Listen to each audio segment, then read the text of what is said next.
lost someone else as well along the way, which we'll get to in a moment though, because now the cars are coming to the start of the final race of the weekend for the OSS Championship. Away they go. Good start made from the outside of row 1 by Nikolai Lindberg, and he will get the lead into the first corner ahead of Patrick Sherrington, crucially.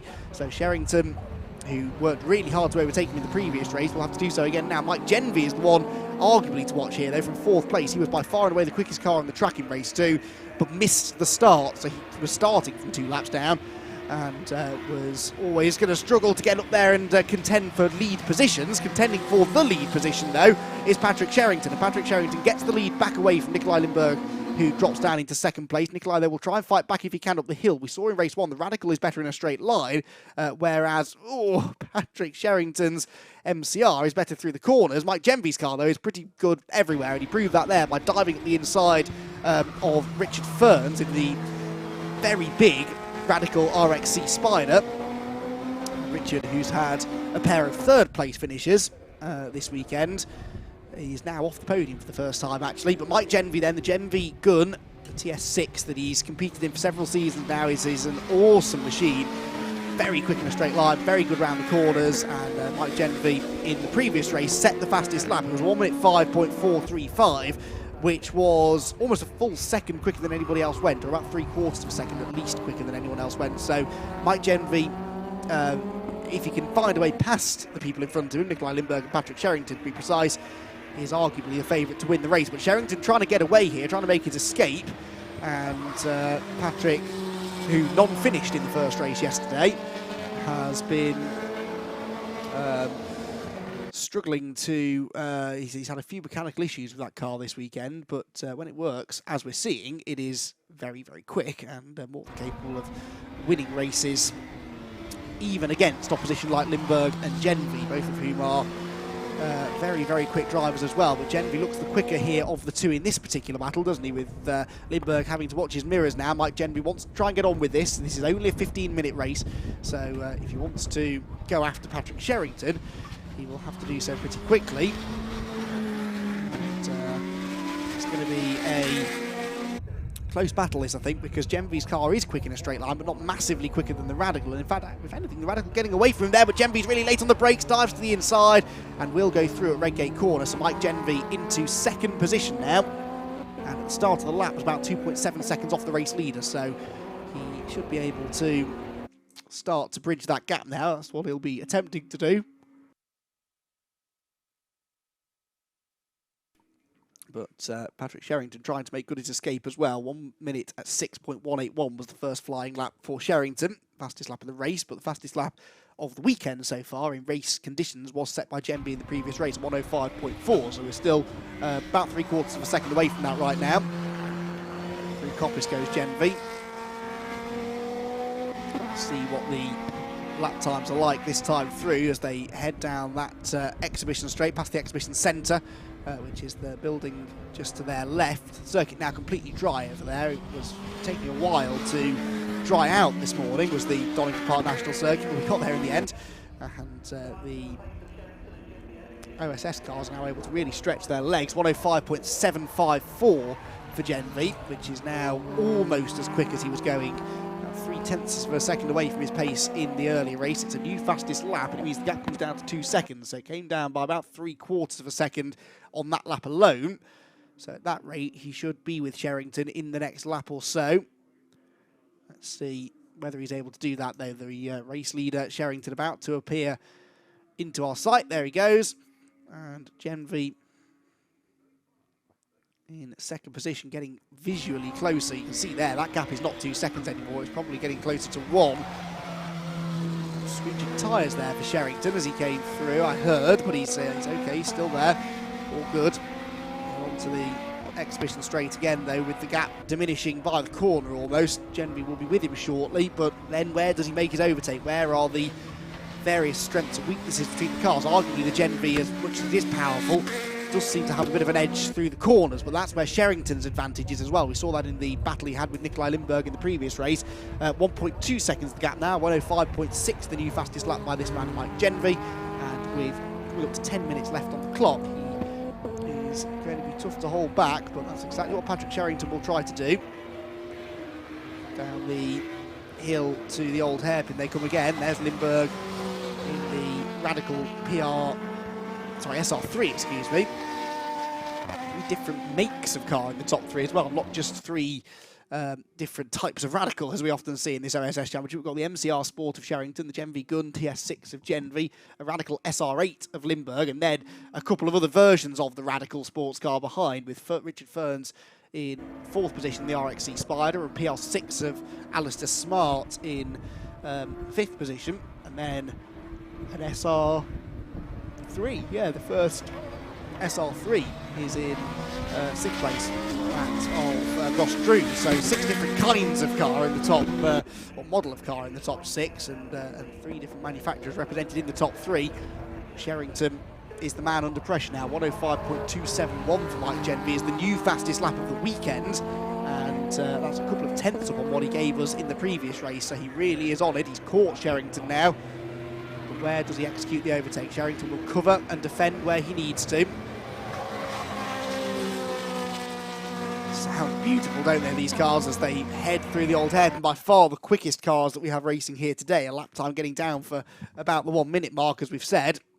Genvie not likely to go any quicker though now, because he's running in that turbulent area. He's getting held up. He's stuck running at Patrick Sherrington's speed, and he'll want to get through quickly before he gets stuck running at that speed. When you spend more than a lap or so behind somebody, it's very easy to just start running at their pace and no quicker. To avoid that if he can. Down the straight they go, though. He has a lunge up the inside, and Genvie goes through, and in the end it's fairly easy. So Patrick Sherrington drops down behind Mike Genvie, who heads onto the pit straight, but Sherrington's coming back at him and has decent straight line speed, actually, doesn't he, in that MCR? Can he go to the outside into Redgate Corner? Well, yes, and that might give him a better exit. In fact, he's going to try to go right round the outside, Patrick Sherrington. Mike Genvie was always going to show him the edge of the road, though. Comes back to the late apex. No, still can't... Oh, he can go. Oh, hang on, what happened? There's something broken on Genvie's car. Mike Genvie's car suddenly snapped sideways, and the car is crawling its way down the hill now. I don't think there was contact between the two of them. I think that was just something that broke, ironically, just as he got the race lead away, and the car snapped sideways through Hollywood. Now, is there anything... There's no puncture. The tyres are all up. The wheels look like they're at the right angle, but he's having none of it. He's pulling off the road, and... his day is done, and that is a shame for Mike, the winner of race 1. But some sort of an issue kept him out from the start, from missing the start of the race in race number 2. And now it's taken him out of the lead of race number 3. So Mike Genvie then is out, and well, Patrick Sherrington can't believe his luck, I'd imagine. So that means that Limburg will move into 2nd, and Richard Ferns will be back into 3rd. So we've now got the same podium that we had in race number 2 at the moment. Limburg a little bit further back than, well, about 5 seconds off the lead as they came through that time, which is not quite as far back as he ended up at the end of the previous race. He finished 6.78 seconds behind Sherrington in the first race, but we still have 6 3/4 minutes of this race to go, so just under half of the race still remaining. And Sherrington now just needs to hope that nothing happens to his car and that he can bring it home in one piece. Watching here the number 50 of Norman Lackford, who's running in 7th position. He's 7.5 seconds behind Ross Drew, and about 49 seconds ahead of the number 6 car of Robert Gilman. So not involved in a particularly tight scrap at the moment, and indeed was about 1.5 seconds slower than Drew that time around. That is Drew going through the first couple of corners. There is Alistair Smart in 4th position. Richard Ferns is 3.1 seconds in front of him, but he wasn't quicker on the previous occasion. There they are, look, 3rd and 4th. Closest pair of cars on the track now. The diminutive PR6, which did battle with Richard Ferns' monstrous RXC Spider in the first race as well. And is looking to try and do the same again, but Richard did eventually get past him and pulled away. That's much what we're seeing now, I think. The chicane onto the pit straight once again, and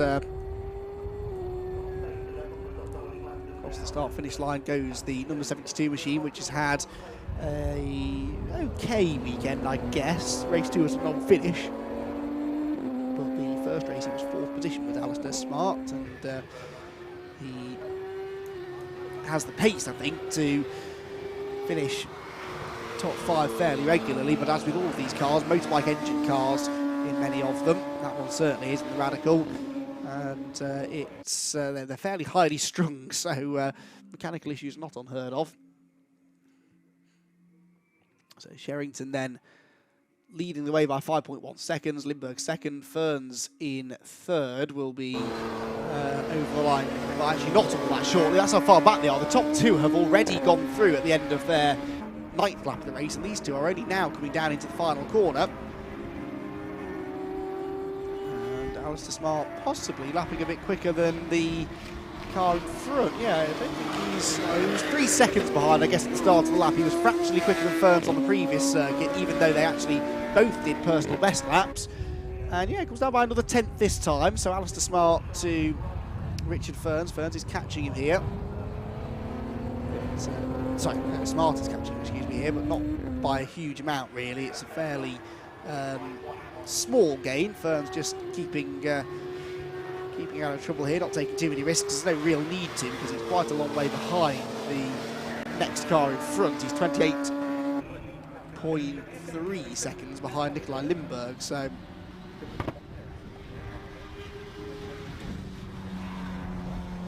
Ferns then heads out of the right-hander at McLean's, picks his way up the hill. Sherrington and Genvy are continuing to run almost identical lap times, but I think that's just because Sherrington Limburg, excuse me. I think Sherrington knows that he doesn't need to run down at his maximum pace. In fact, they're both over a second now off what they were doing earlier on, so they both realise that they are likely to be the positions in which they finish.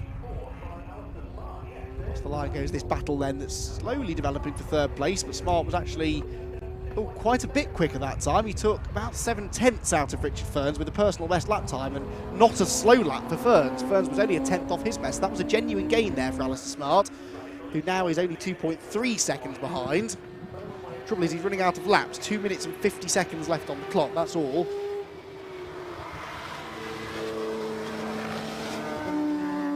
So even if he can get there, of course, he's got to try and execute an overtake, but this is the closest pair of cars on the track, so may as well focus on them.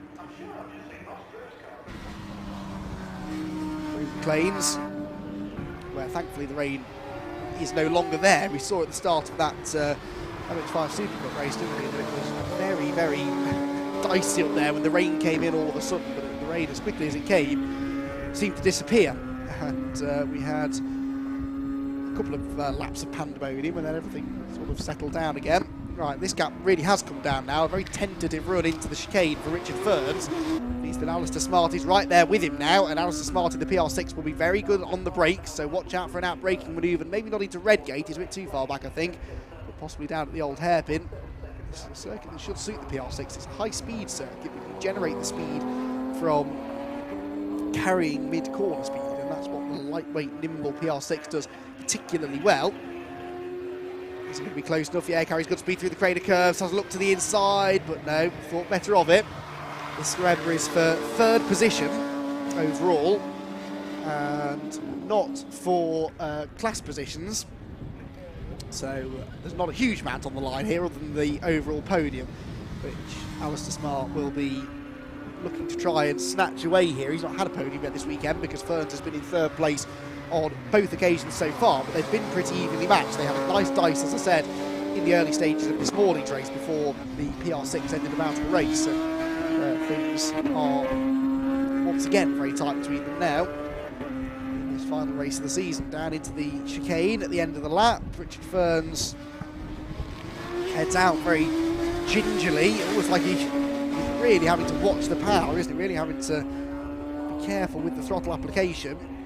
Now, Alistair Smart, I think, learned from what happened a lap ago down the Craney Curves. He knows that's where he's quick. So if he can just execute the perfect run through here. He went a little bit offline last time in his eagerness to get alongside. But actually, he's not close enough this time. So Richard Ferns, no walkover. He's going to let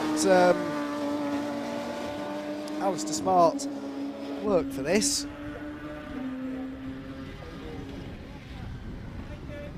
size difference between these two cars is, as I said in race 1, it's hard to imagine that these are both cars made by the same manufacturer, but they very much are.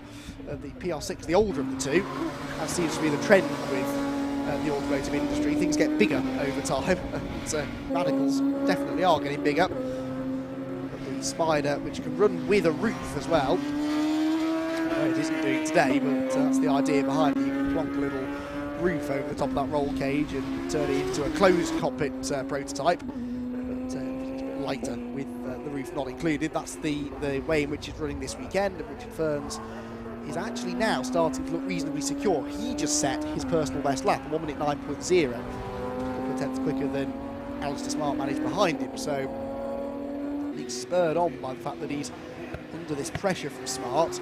We're on the final lap of the race now, though. And in fact, checkered flag, I think, has just gone out to Patrick Sherrington. And Patrick, yep, there he is. Gives himself a round of applause, and he is a fairly comfortable winner. 7.9 seconds in the end over Nikolai Lindberg in second position. And then this, the battle for third. This is what's going to rage down to the line, isn't it? We've got Richard Ferns and Alistair Smart still together, and Ferns defending the inside line at Coppice Corner. Smart all over the curb there, trying to just carry the momentum off onto the exhibition straight, and I don't think he's going to get there now because he's not close enough to outbrake into the chicane. The best he can hope for is a really good exit from the chicane and try to have a go at out-dragging that big Spider to the line, but that's not going to happen, and so it is going to be a triple podium for Richard Ferns. 3 third places for him, 3 second places actually for Nikolai Lindberg, and a second win of the weekend for Patrick Sherrington. Alistair Smart in 4th, 5th place for Ross Drew, 6th for Norman Lackford, 7th position for number 6, which was Robert Gilman, and Mike Genvy, the only non-finisher in the end, but he was an unfortunate non-finisher because he was looking as though he was going to win the race in the early stages before, unfortunately not for the first time, mechanical gremlins struck the Genvy gun, put him out of the race, but nonetheless an enjoyable race that, and Patrick Sherrington a worthy winner.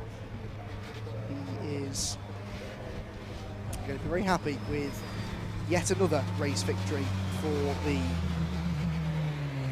MCR, and the MCR Sport that's won, I think I'm right in saying, more races than anybody else this year in the OSS Championship. Beautiful looking car, very, very quick as well, as we've seen. Patrick Sherrington will get out of the car, and P1 for number 40. I think that if it was even in doubt at all, that should hopefully wrap up the championship for Patrick as well. He looks remarkably calm. Not a shred of emotion on his face. There we go.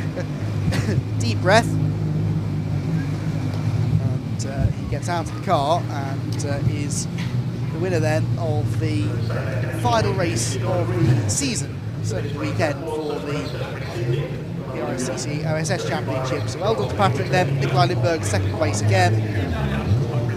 Richard Ferns in third, and I think that we can now head down to Bryn Lucas, who's down in the pit lane with our podium drivers. Well, there you go. A pretty comprehensive race victory, I'd say, if we speak to Patrick. Patrick, can we get a quick word with you? If I can grab you this way, because we've got a radio signal problem. That's perfect. We can see your car in the background looking majestic too. So that's a pretty good weekend, a pretty good day anyway. Yeah, fantastic. Yeah, another couple of wins, 11 wins this year, which is amazing. It's been a really good year. Now, this race was a slightly different story to the previous race. I mean, this one you still had Nikolai giving you a bit of staying on your shoulders somewhat. Yeah, I mean, I knew it'd be tough into Redgate. Again, he got me on the power, and I thought I've got to get by quickly because, again, I knew Mike Genvy would be coming soon, and I was just I was that bit closer and that bit braver into the old hairpin on cold tyres, and just got by. Just looking at the weather right now, it seems that race ended exactly the right point because it looks like it's starting to rain as well, and it's been a bit on and off for the last hour or so. Yeah, it has. We had a momentary panic before going out. It did start to rain a bit, but not enough for wets, and it thankfully stayed dry. We had a big wet race here at Donington in the dark in May, so one's enough in the year. I was going to say, what is it like in these cars when it's in the wets? Because you're on slicks at the moment. Do you have wet tyre compound? We do. You put wet tyres and a compound, but say it's gets your attention, put it that way. It's a lot of horsepower and not enough downforce relative to the horsepower, so they're tricky in the wet. I bet they are. Well done to you. 2 races today and 2 race wins. Thank you very much. Congratulations. There we go.